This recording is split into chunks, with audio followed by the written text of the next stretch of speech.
Unless you're part of the new generation, I'm sure most of you have played the game Pac-Man. You know, I've played it personally a few times in my life, and I just wasn't that good at it. You know, like not too long after picking the game up, I would always just get bored of it and end up putting it down. Unless it was Pac-Man World. Now that game was lit. Pac-Man Deluxe. It was on like a Namco museum. That game was lit too. Anyways, one time I think I was playing classic Pac-Man, or I was watching gameplay for some reason. You know how you can go on YouTube and let it take you for a whole ride when you have nothing better to do. And I was noticing when I was watching the gameplay, I was like, this game's pretty morbid. Like, what if I was in that game? The game's never ending till you die, and you just get chased constantly by these ghosts, right? And then I thought to myself, is this Cain? like Cain and Abel Cain? And the more I thought about it, it just blew my mind. And that's what I'm here to discuss with you guys today. So bear with me as we dive into this. No, for sure, you definitely won't regret it, because there is a key lesson to be learned in all of this. Oh, show. Before we get any further, I would like to introduce myself. For those who may be new to the channel, my name is Zephaniah, and welcome to Lessons Learned, where there's more to what you consume. Speaking of consumption, let's get into it.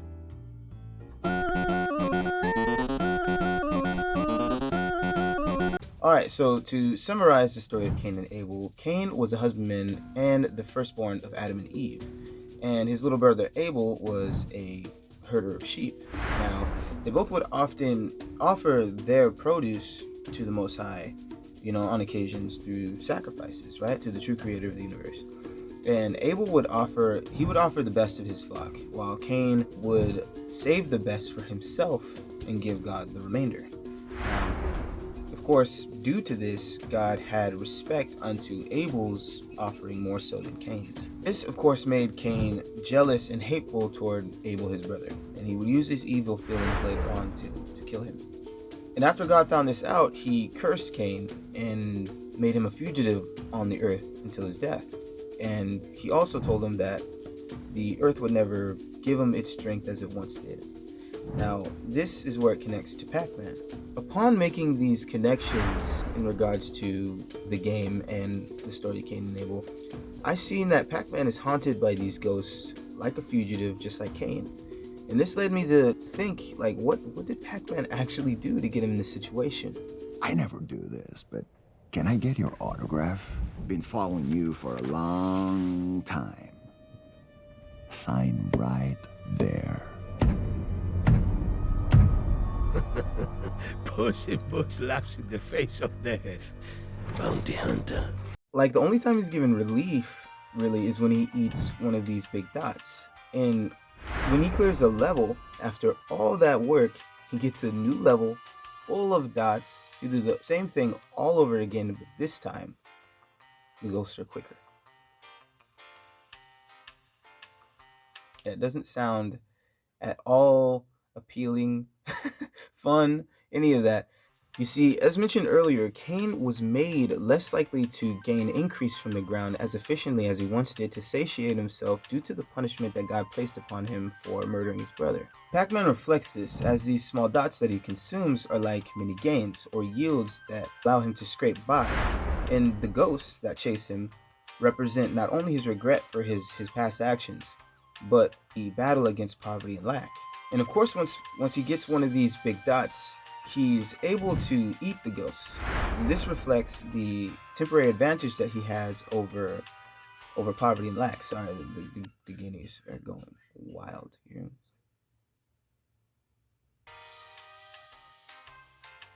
Of course, this advantage only lasts for a supposed season of increase. And also, occasionally you see this nice juicy fruit pop up in the middle of the map, like a rarity that you usually have to break your neck bending corners just to get a little boost in your high score. You. Do you like t-shirts? I like t-shirts. Do you like quotes? I know I like quotes. What about t-shirts with big quotes on them? Go ahead and check out Lessons Learned Apparel, where we have just that. We have t-shirts based on every video that I've done so far, and I'm sure there's at least one that'll meet your needs. If you have any t-shirt design ideas or requests, just leave them in the comment section and I'll get to them. Alright, didn't mean to keep you too long. Back to the video.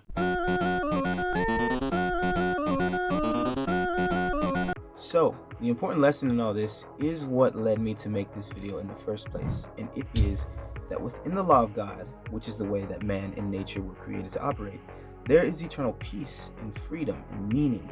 Our bodies were meant to express that, not just for ourselves, but for the entire ecosystem and others that dwell in it.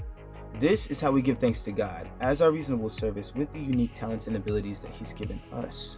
You see, Cain would be exemplified as a tree. He was more fruit-oriented, meaning he was more focused on the fruit of his labor, which overall isn't a problem, but the way he went about it was more carnal-based and self-serving. Now, Abel, on the other hand, was a prophet, and Yeshua, Jesus, he clearly states this in Luke 11, verse 50 through 51, I do believe. As a prophet, Abel can be looked at as a... again.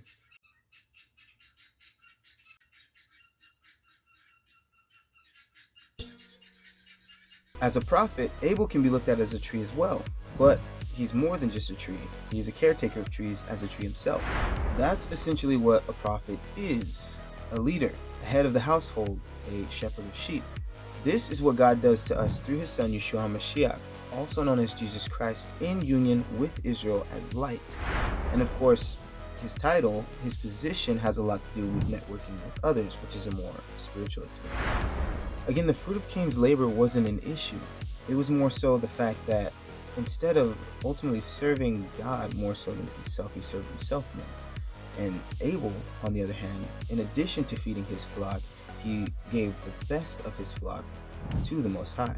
It's a whole mindset, and it can be summarized here in Mark 12, verse 29 through 31, which states, "The first and principal one of all commands is, Hear, O Israel, Yahuwah our Elohim is one Adonai, and you shall love Yahuwah your Elohim out of and with your whole heart, and out of and with your soul, your life, and out of and with all your mind, with your faculty of thought and your moral understanding, and out of and with all your strength.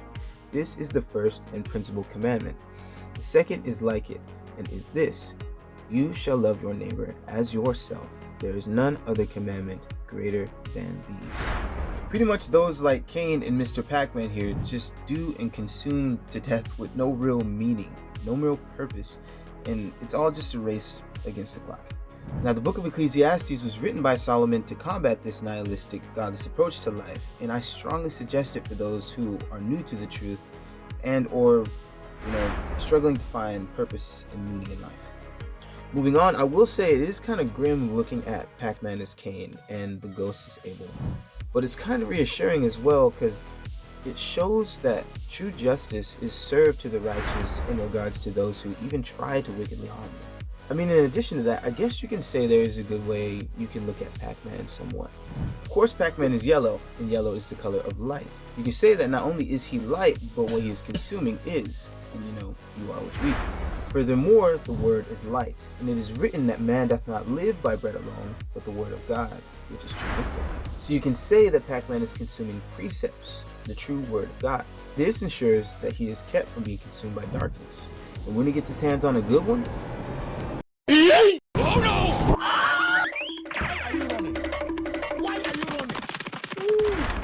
I mean, this perspective only makes sense to an extent.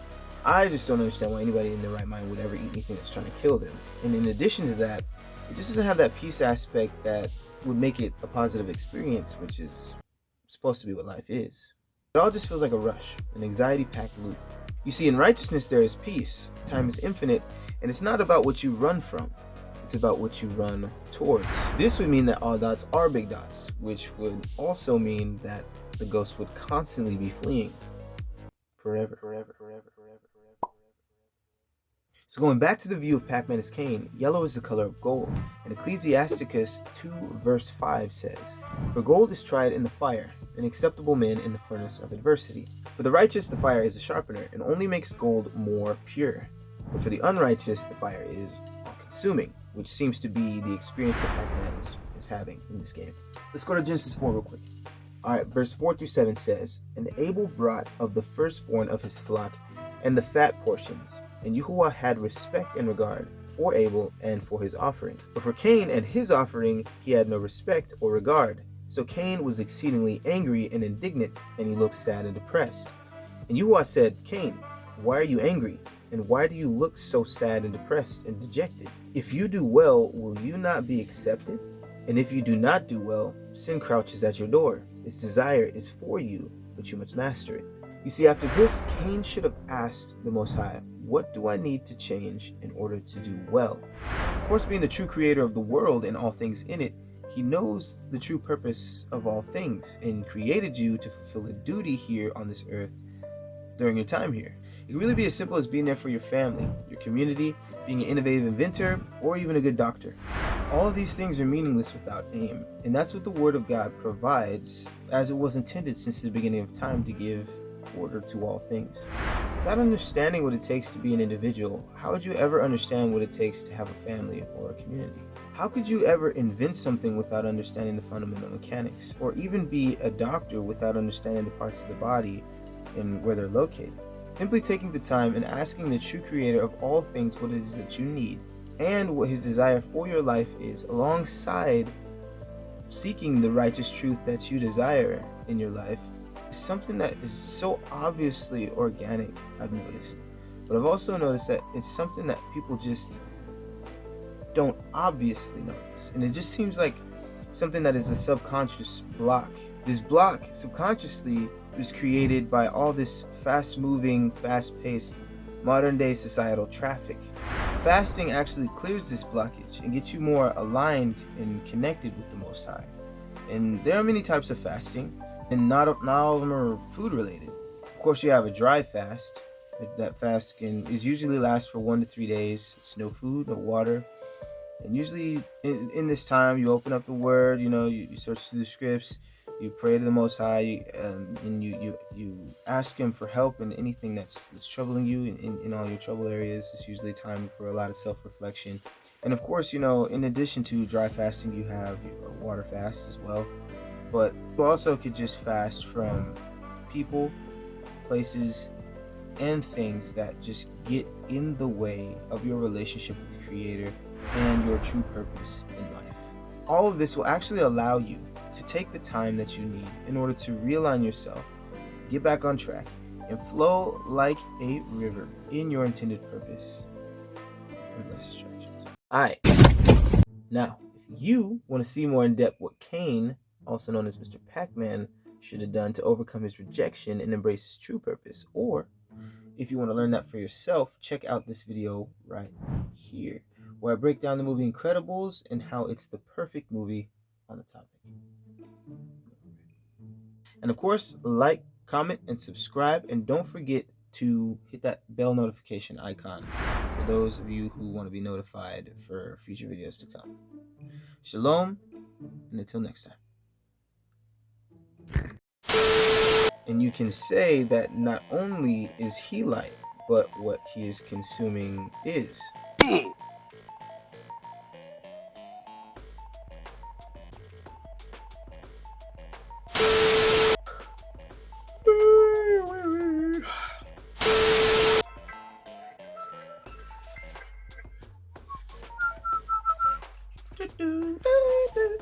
Hello? Are you okay? Why? He needs some milk. Why? Why?